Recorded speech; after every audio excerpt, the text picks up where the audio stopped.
Is stress the deciding factor for whether or not you feel Lyme disease symptoms and whether or not you relapse with Lyme or you get rid of it for good? Well, that's a great question. And for me personally, I'm seeing a lot of signs that point to the importance of stress in our life and the ability for stress to either make or break your Lyme disease journey. Let me explain. When I first got Lyme disease, I was in a really bad place. I was probably the most stressed out I have ever been in my entire life. In fact, I had just lost my job. My marriage was going down the toilet. My relationship with my kids was not great. I was, eating terrible food. I actually got a job at a pizza place just to make ends meet, just to get by, get some cash in my pocket so I could buy groceries.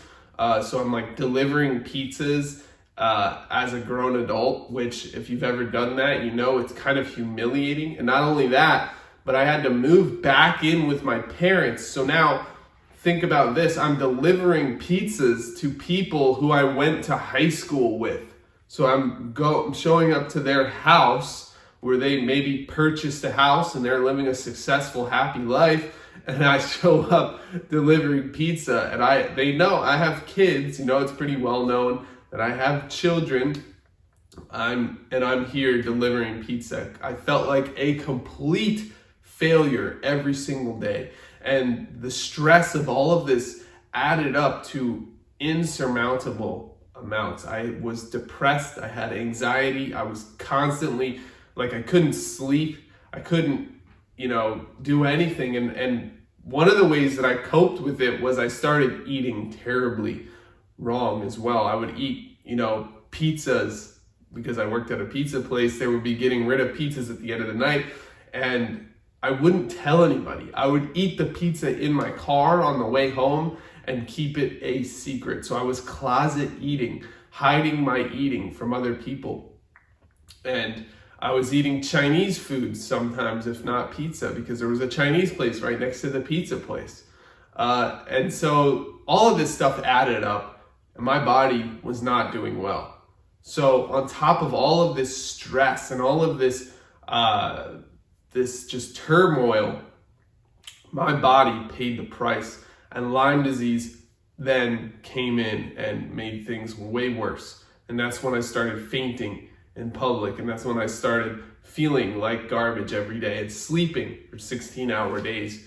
And that's when I found out I had Lyme disease. So basically, stress was the starting point. The amount of stress that I had in my life was what really started the ball rolling. So then fast forward to when I'm healing from Lyme disease and I'm putting together a plan for myself, I realized that one of the most important things I could do was get control of my stress and to reduce stress as much as possible. So the best way that I knew how to do that was I started a meditation practice. And I started meditating every single day for 15 to 20 minutes. And that's all.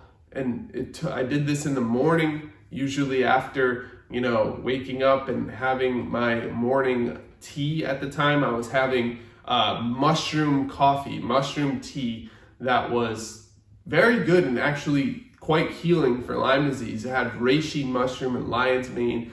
And if you're interested in that, you should check it out. It's a really great tool to use for healing from Lyme disease. But during my morning ritual, I added in meditation to try and help reduce some of the stress. And that's not the only thing that I did.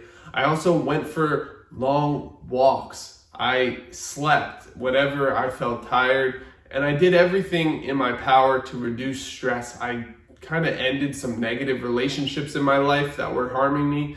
Not with my wife yet, that was later on down the road. But at the time, I had a few friends that were just not serving me. It was very they were taking from me more than they were giving. It was very not positive. It was not a good relationship. And so I stopped spending time with those people because I would get done spending time with those people and just feel drained and feel exhausted and I was doing something wrong. I was spending my time in the wrong ways. And so if you ever feel like that with somebody, it's best that you just move on. Just cut them out of your life. You don't have to cut them off completely. You could still be there for them as a friend, as an acquaintance, but spending a lot of time with those people can only hurt. It doesn't help.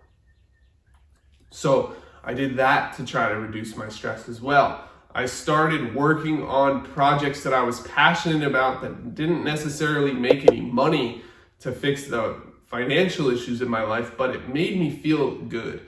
Hobbies, things that I enjoyed doing.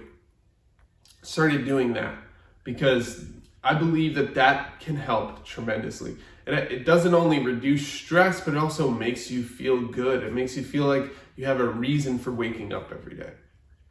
So I did all of these things.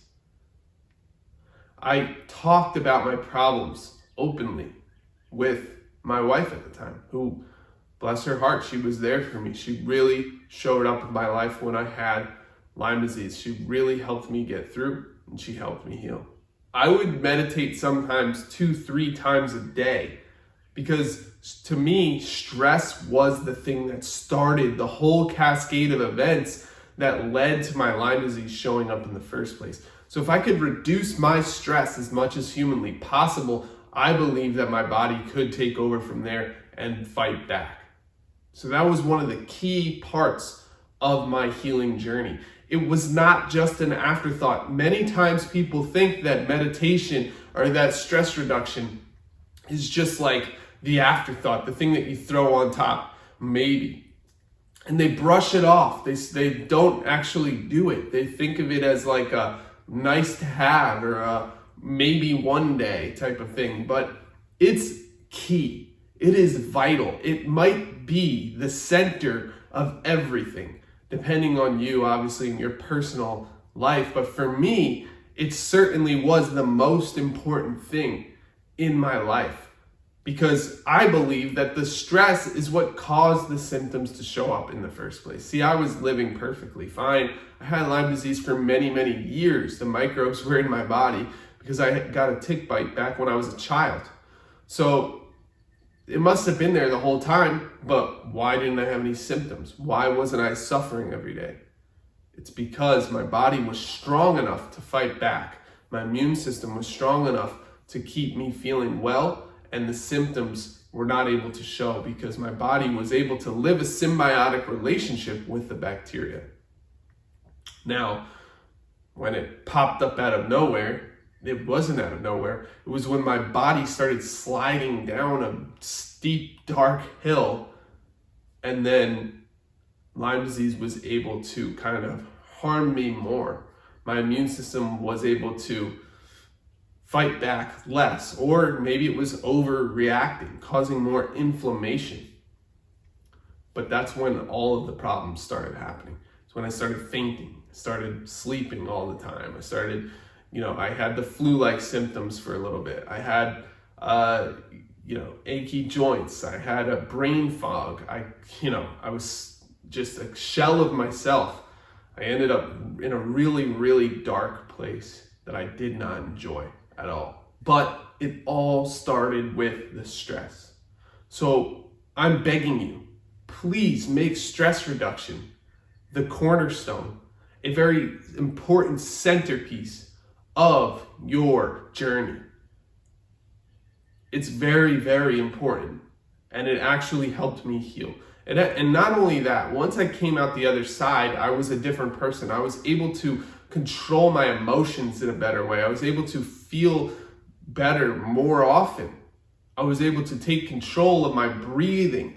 I was able to take control of the way that I feel in every day-to-day moment. I was able to have a full hold of my stress, and that's served me ever since. Now, obviously, there's some things that I couldn't control in the moment. I couldn't just snap my fingers and become a millionaire because I had financial issues. But I slowly did build up over time, and now I own multiple businesses, and it's great. I'm in a really, really good spot right now as far as finances go, which also helps with the stress, obviously. But along the way, I had to learn stress reduction, or I never would have gotten here. If you're constantly stressed out by the little things in life, you will never get ahead in your career, in your family life, in your health. All of that stuff will be in turmoil when you can't figure out how to reduce your stress, control your emotions, and feel good mentally. See, a big part of healing is it's a mental game. It's not just eating the right foods and drinking the right teas and, having the right herbs. While that is a huge part of it that we always talk about, the mental game is maybe more important. I personally believe it's 90% mental, 10% the other stuff. And so that stress reduction is key. And it's not just about reducing stress, it's about taking control of your thoughts and witnessing your feelings and your thoughts in every moment without taking action on them, and witnessing your breath, breathing, and being present with your breath, being present with every moment, being present with your thoughts and your feelings, and the way that you show up in the world completely changes. So trust me when I say that stress is the deciding factor for you in healing your Lyme disease. And the mental game is the centerpiece of it all. So if you want to heal, you've got to take your mental seriously. You've got to take your mental health into your hands. And there's many ways to do that, and I've just gave you a few. So hopefully this video helps you out. Hit the subscribe button below, hit the like button that lets YouTube know that we're making great videos. It's also your way of giving back. These videos are free for you. We make them every day. They're not free for us, but we love to give to the Lyme disease community. So if you hit the like button, that lets YouTube know we're making great videos so more people can get help. And if you hit the subscribe button, it's your way of saying thank you to us. We would really appreciate it. And we'll see you in the next video. Thanks so much. Bye-bye.